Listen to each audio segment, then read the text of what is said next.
May nga po Negros. Ini ang Digicast Negros 10. Ang nagapanguna nga napulo ka mga balita sa isla sa Negros ang amo ni gadulong sa inyo. Update niyo kami via Facebook, YouTube, kag sa KCAT Channel 11. Kag sumubabatian nyo man kami live sa FM station nga 91.1 FMR Bacolod. Kag yari ng top 10 nga mga balita sa Negros, subong nga adlaw. City Engineers Office nagpatag nga wala ginhingagaw ang mga beautification projects ng Leonardia Administration. LPA magadalasang pag-ulan sa Visayas. Mayor-elect Albi Benitez nagpatigayon sa surprise inspection sa slaughterhouse. Sa Cadiz City, tricycle driver patay 4 ka mga pasahero pilason matapos mabunggo sa truck. Kag sa good vibes, pwede ka na makabiyay Bacolod pa Victorias nga hindi maglabay sa main highway. Inatanan sa Digicast Negros 10. Sa number 10,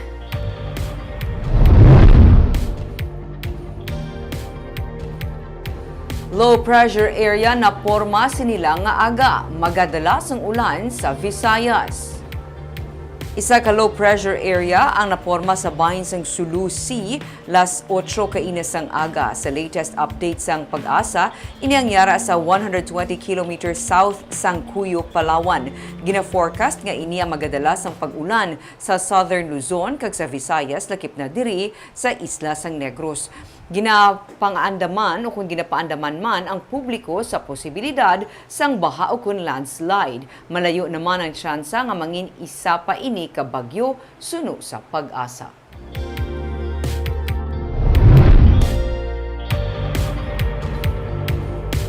Sa number 9, Bacolod Mayor-elect Albi Benitez nagpatigayon sang surprise inspection sa slaughterhouse ng syudad. Sa badugin pahayag ni Mayor-elect Albi Benitez nga may nabaton siya nga reklamo batok sa slaughterhouse nga ginadumana sang AVM Bernardo sa barangay Handumanan. Ganiin sigida, siya nagpatigayon sang surprise inspection mismo sa lugar. Sa iya nga pag-abot, makita ang pila ka mga trabahador sa ihawan nga nagapanglimpyo. Nagsugilanon man si Benitez sa supervisor sang ihawan. Plano ni Benitez nga magtanana sang laboratory para sa slaughterhouse agud nga masiguro nga hilway para sa consumption sa mga konsumidor ang tanan nga mga meat products gikan sa ihawan. Uyag naman nga matagaan atensyon ang sistema sa ihawan, makaligad nga ginhingyo man sang tagdumalahan sang AVM Bernardo sa konseho sang syudad para sa dugang nga 10% para sa slaughter kag delivery fee. No, we might be getting some mga labs for proper testing. Kaya ang tanan nga gagawa di sa aton kinahanglan i-test certified fit for consumption. Pero ano ang ila nga ginahimo? Usually visual na ang ila. So we want to have a better system on certifying this mga meat products gagawin naton nga ginapakaon sa pumuluyo naton.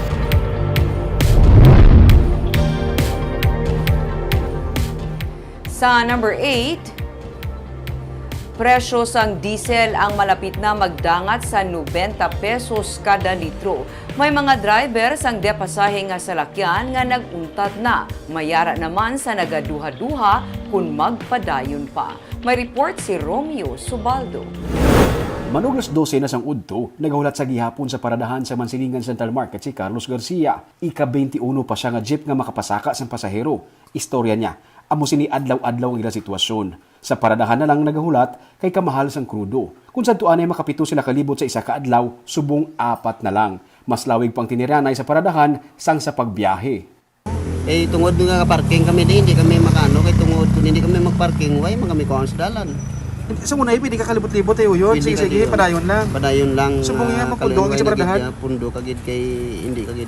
500 pesos ang renta sa jeep sa kada adlaw. Tugungan niya pa sang 1,000 ka pesos, ahaw-ahaw 200 pesos na lang ang mapauli niya. Kag ibakal niya pa sang sudan kag plitehan pa. Kung wala sang trabaho ang iyang misis, hindi niya masarangan ang gastuhon sa sulod sang balay pang adlaw-adlaw, ilabi na nga may 4 siya ka mga kabataan. Tunga na sang adlaw pero amo pa lang sini ang unod sang iyang bintahan. Kainas sang aga, nagdangat na sa 87 pesos ang kada litro sang diesel, 81 pesos naman ang gasolina. Nagalalain pagid ang mga driver sang depasahe nga salakyan. Si Eduardo Antinero, masobra na sa 2 ka dekada nga nagadala sang depasahe nga salakyan. Subong iya na mismo salakyan ang iya ginabiyahe. Sa sitwasyon kuno subong, ginapamensar niya na lang nga magretiro na sa pagdrive kag magnegosyo na lang. Untat gani ko. Ha? Yung barang marami ko may pong pangbuyan ng layan mo. Untat lang ko biyahe gani kaya kakapoy naman. Oo. Tapos wala ka man yung kamon di. Tuod ka. Hindi mo sila nga na ako ngayon kayo wala pa niya ako impas mo. Kung maglabot pagig kuno sa 1 ka pesos ang litro sang diesel, ipasa Diyos na lang nila ang tanan. Nila kung maglabot, isa kagatos, ano pag matabo ayan sa inyo? Ang maglambot sa gatos. Si Lord na lang bahala sa mo na. May mga reports na nga nagagawa nga posible magdangat pa sa 1 ka pesos ang litro sang diesel. Sa number 7,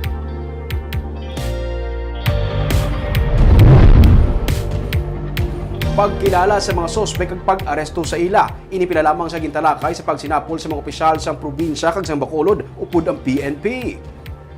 Sunod sa kay Negros Occidental Governor Eugenio Jose Lacson, ang ilang gintalakay sa pagsinapol nga ginpatawag ni Bacolod Mayor-elect Albi Benitez upod sa pamuno sa Bacolod PNP nga si Colonel Thomas Joseph Martir kag Colonel Leo Pamitan sa Negros Occidental PNP sa tunga sa asod-asod nga shooting incident sa Bacolod City. Sunod sa kay Lacson, wala labot nga ang pagkilala kag pag-aresto sa mga responsable sa krimen naghatag sang pasalig sa publiko nga under control ang sitwasyon.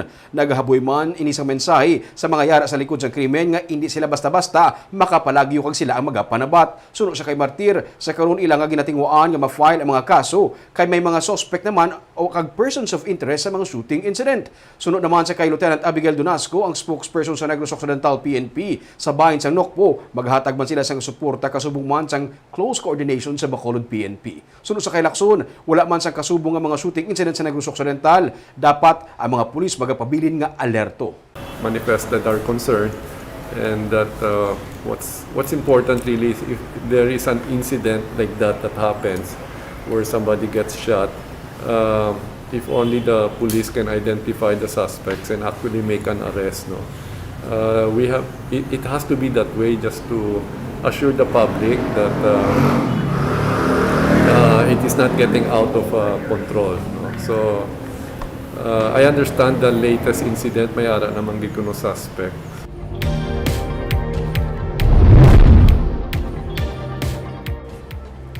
Sa number 6, lalaki nga nalumos na sapwan sa baybayon sang Calatrava.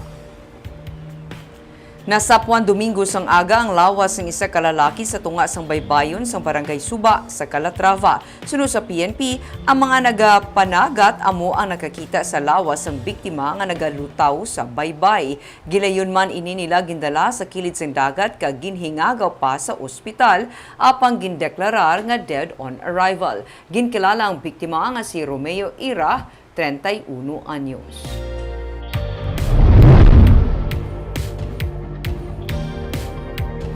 Sa number 5, tricycle driver patay 4 ka mga pasahero pilason matapos mabunggong isa ka tricycle sa isa ka truck.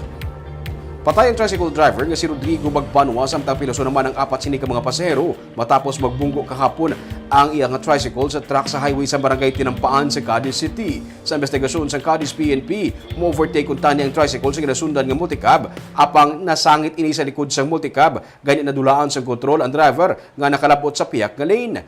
Nag-head-on collision sa nagasugata nga canter ang tricycle. Dead on arrival sa ospital si Magbanwa samtang padayon niya ginabulong sa ospital ang 4 ka mga pilason nga mga pasahero.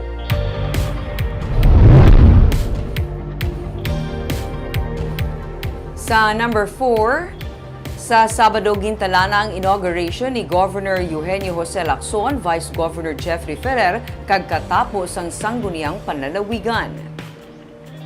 Mangin simple ang seremonya suno kay Governor Lacson kag wala na sang dinapit nga bisita nga national official. Magapanumpa si Lacson sa iya nga katungdanan sa iya ikaduha nga termino kay San Carlos RTC Judge Ami Alabado Avellano. Mismo sa Provincial Capitol Grounds, 4:00 sang hapon, patigayunon ang inaugural ceremony. Sa mga katapos ang sangguniang panlalawigan, duha lamang ang baguhan. Sanay 3rd District Board Member-elect Andrew Martin Torres kag 5th District Board Member-elect Anthony Oxenio. Ang nabilin, tanan mga re-electionist.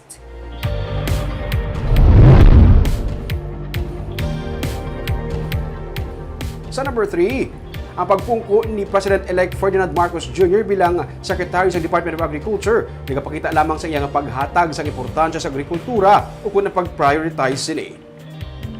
Inisunod sa kay Negros Occidental Governor Eugenio C. Lacson, labi na bilang presidente, mangin madasig ang pagpatuman sa kanuman nga mga mangin desisyon ang Pilipinas bilang isa ka agricultural country. Para naman kay Unified President Manuel Lamata, maayo nga desisyon nga mismo si Marcos ang magapamuno sa Department of Agriculture kaga sarang siya maka-allocate sang pondo kung sa diin mas labing kinahanglanon. Nagasalig naman ang presidente sa National Federation of Sugarcane Planters o kung NFSP nga si Enrique Rojas sa eksperyensya ni Marcos sa patag sang agrikultura. Nagalaom ang NFSP sunod sa kay Rojas nga makilala man ni Marcos ang kontribusyon sang sugar industry sa pagbulig sang ekonomiya sang tion sang pandemic. Dugang pa ni Rojas nga kuntani makitaan man sini ang pagpanghangkat nga ginatubang sa mga mangunguma kasubong sa pagmahal sa produkto petrolyo kag abono kag makapatuman sa mga programa nga makabulig labi na sa mga marginal farmers. This is a sign that he's really giving it importance, no, or a priority. And we also know that if it's the president already who leads, mas dasig, no, because right there and then he can make a decision, which becomes executory right away, no. So I think he just wants to tell us that he's really giving agriculture a priority. We being an agricultural country. Sa number 2, meeting sa tungasang transition team sang incoming Benitez administration kag outgoing Leonardia administration ang natalana buwas nga adlaw. Kumpleto na ang mga natipon nga dokumento halin sa mga city department sang technical working group sang transition team ni outgoing Mayor Evelio Leonardia. Sunod kay Secretary to the Mayor Maria Victoria Pareñas, handa naman ang tanan para sa turnover upod sa interim transition team ni Mayor-elect Albi Benitez sa alas 2 ang hapon sa Mascara Hall sang Bacolod City Government Center. Upod sa Department of the Interior and Local Government, yaraman sa meeting sang transition team Sanay City Administrator Attorney Edward Quansing kag City Legal Officer Attorney Joselito Bayatan. Ang pamuno sang City Treasurer's Office, Budget kag Accounting Office, General Services Office, DSSD kag City Planning and Development Office. Pangunahan naman ni re-elected Congressman Greg Gasataya, appointed as City Administrator Attorney Boyet Maghari III kag appointed City Legal Officer Attorney Romeo Carlos Ting Jr. ang katapos ang interim transition team sang incoming Benitez administration. Kag sa numero 1 sa mga balita, subong nga adlaw.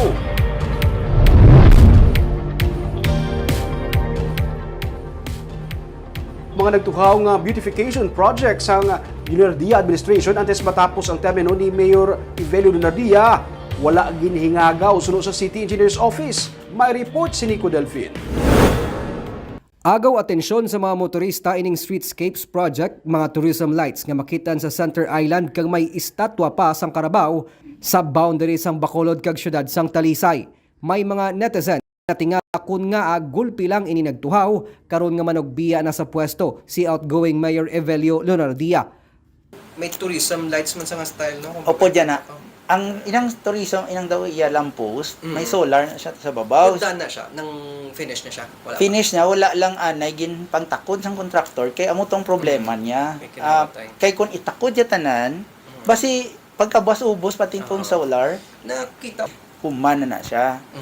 Ang problem gid nga ginaano sang kontraktor is ang ginakawat pating tanom. Patag ni Acting City Engineer Loben Rafael Cibalios, 2021 pa sang nasugda ng mga beautification project nga ginpunduhan sang Department of Budget and Management paagi sa Local Government Support Fund Assistance to Cities. Isa diri ang Zen Garden sa likod sa Bacolod City Government Center nga malawig nga ginbuksan sa publiko.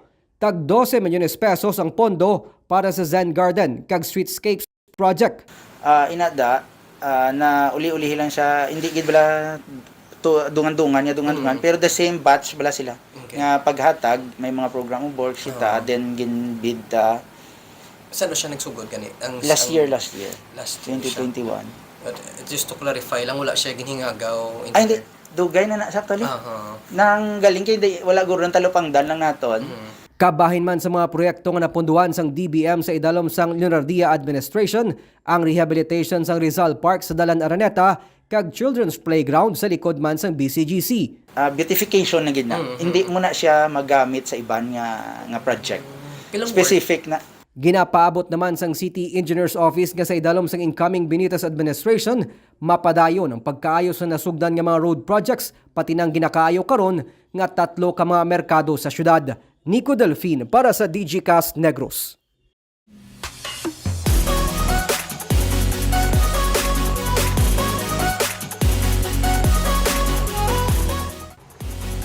Sa Good Vibes, nakahibalo bala kamo nga pwede na diretso magbiyahe gikan sa Bacolod Silay Airport Access Road pakadto sa Victoria City? May report si Romeo Subaldo. Kung halin ka sa Bacolod kag magapadulong sa Victoria City o kung sa mga banwa kag syudad sa Northern Negros nga sa unhan pa sa Victorias, pwede ka mag-agi sa Bacolod Silay Airport Access Road o Conbisar. Halin sa crossing sa may airport, diretso ka lang. Sa unhan, kung magpawala ka na, padulong ini sa Teresita Lopez Arandoni Provincial Hospital, kag patuo, pabarangay Patag sa Silay.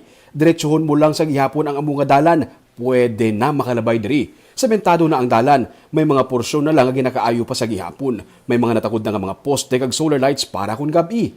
Diretso lang sa unhan, may signage nga diri lang anay kutob ang mga motorista. Turn left, kag diretso naman liwat. May gamay nga Hacienda Road nga wala pa masemento, pero sa unhan, sementado na naman liwat ang dalan. Kag pagwa mo, main highway na sa Victoria City. Likaw sa traffic ang inigadalan, kag hindi mo na kinahanglan pa maglabay sa main highway sa Talisay, silay kag ibi magalona. Sunod sa kay 3rd District Congressman Kiko Benitez, mga 300 meters na lang nga dalan ang wala pa mahuman, kag may taytay pa nga talapuson.